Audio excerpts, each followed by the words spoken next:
everybody, it's Jess with Solbee Studio. I have a mixed media art tutorial for you guys. This is just an 8x10 gesso board. And if you could see there, it's a rough surface board or coarse, it will say. I think that's a little easier for it to grip clay or whatever you're going to use for a mixed media project. And I'm going to use some DOS clay with one of the new IOD molds. This is called Bookish.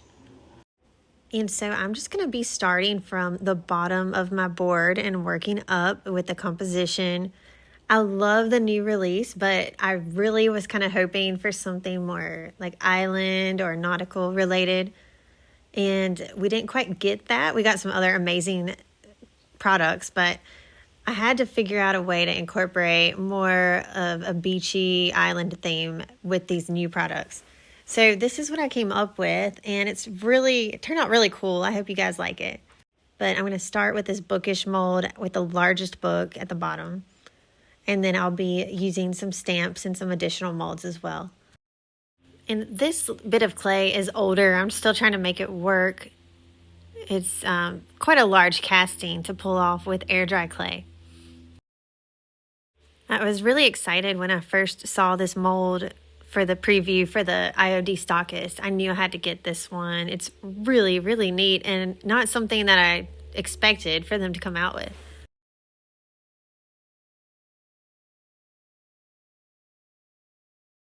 And I just like to keep some water nearby when I'm working with air dry clay. And then if there's some major cracks, I can go ahead and smooth those together. There's a good chance it'll still crack a little bit in some of those spots, but I'm okay with that since this is an antique style project. And I like to adhere my clay to the board with Mod Podge. I'm just going to put a layer of that on the back of my clay and go ahead and attach it to the bottom of the board. I just kind of tap lightly all over to make sure that it's getting good contact with the base.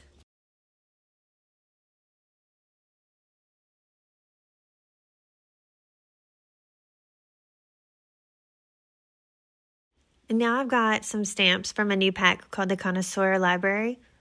And it's not a coincidence that these fit perfectly on the bookish mold. IOD is really good about making sure that most of their products work well with each other. And these are the perfect fit. And I was especially happy to see the anchor because that goes with my nautical theme. So I'm just impressing the stamp straight away into my clay and kind of smoothing those edges out. I also have the seashell mold that I use a lot, especially with my pottery. And I'm going to go ahead and cast a shell and add that to the spine of this book. And I'm just scratching with a little scratcher tool on both sides of my clay that are going to be attached to each other. And then I'm going to still use some Mod Podge on them to get a good bond.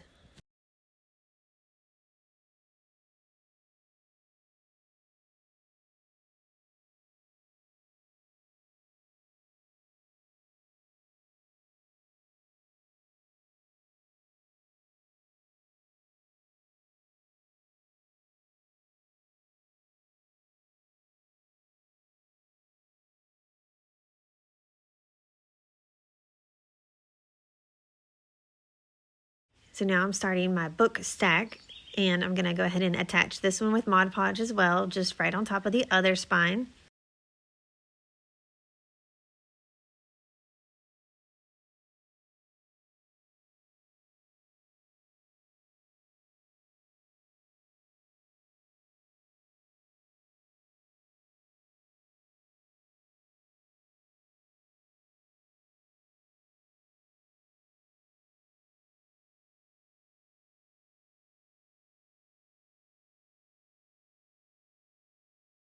And now I'm using that seashell mold again for a little starfish, and I'm going to attach it the same exact way that I did the seashell.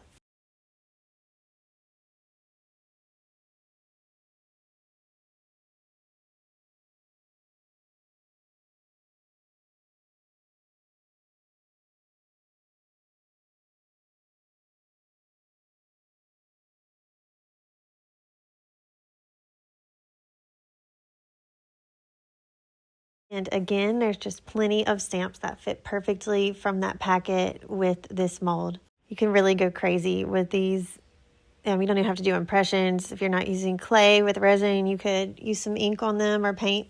There's also a transfer, I think it's called Athenaeum, that goes really well with the bookish mold too. And it's one of the gilded transfer packs.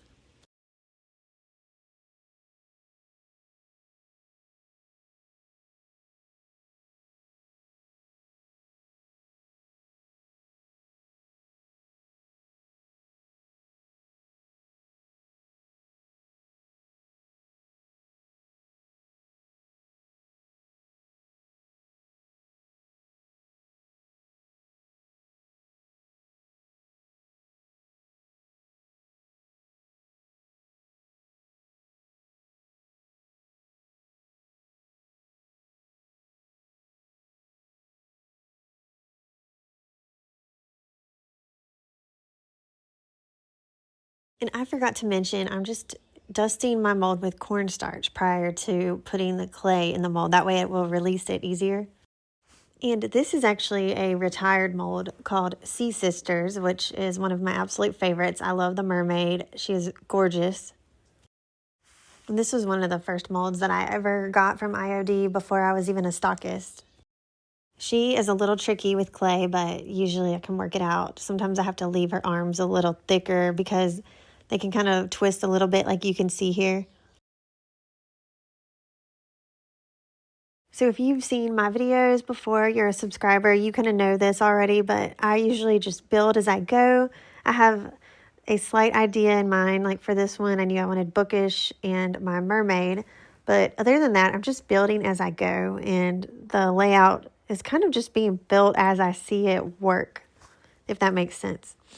And so now I'm kind of just trying to figure out what I want to do. I grabbed a stencil that I believe is supposed to be like a tree, and it kind of looks like coral.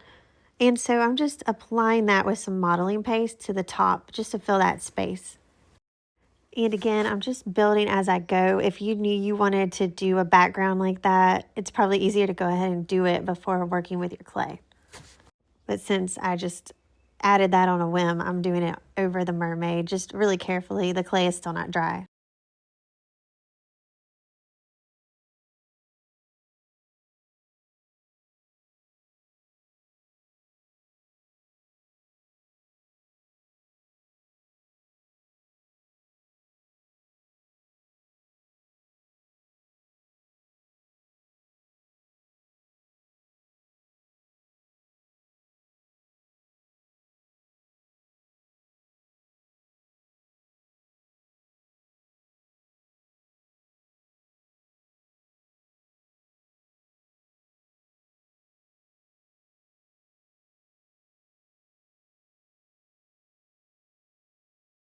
So here's what I've got. It's a little bit of a heavy composition, but I really like where it's going from here.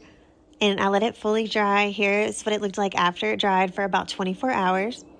Now I just am taking my piece outside and dusting off some of that excess cornstarch. I have some older chalk style paint that I want to go ahead and apply over my entire piece. I'm going to use a Mr. spray bottle of water to kind of help thin it. It also helps get into the little grooves. I'm also using an angled brush that helps with getting into all the details as well.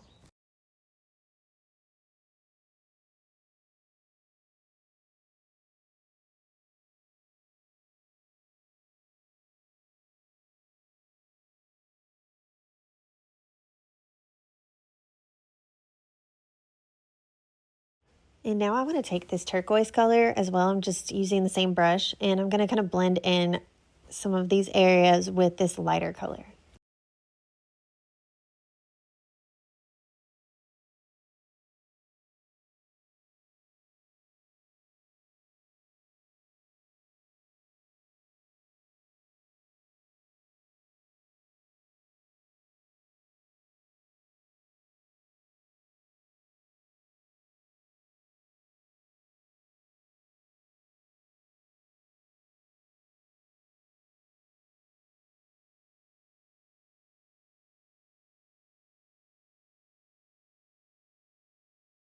And now I'm just taking a different brush and just kind of dabbing it on and then brushing upward with the paint for that background at the top. This really highlights and showcases my mermaid. It kind of makes it look like it's glowing around her.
And then I grabbed some celestial wax, which is just kind of a shimmery silver tone, and it's just going to highlight the entire piece and give it a little shimmer. I usually find that it's easier for me to get the look I want by applying this with my finger. It's funny, this is not at all how I actually intended to paint this piece, but it's just how it kind of happened once I started with the background color. And I love it. It looks like it's been sea-worn and tells a story.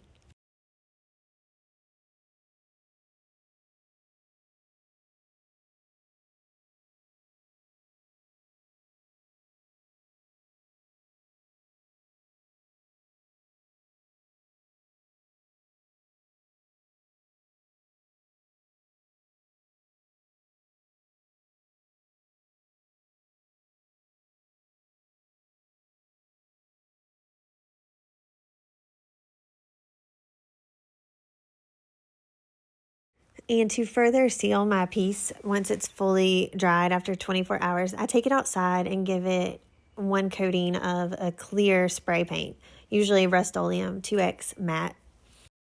And here is the final piece. It turned out so beautiful. I love all the little details. I hope you guys enjoyed watching this video too. Please remember to like and subscribe. Have a good week.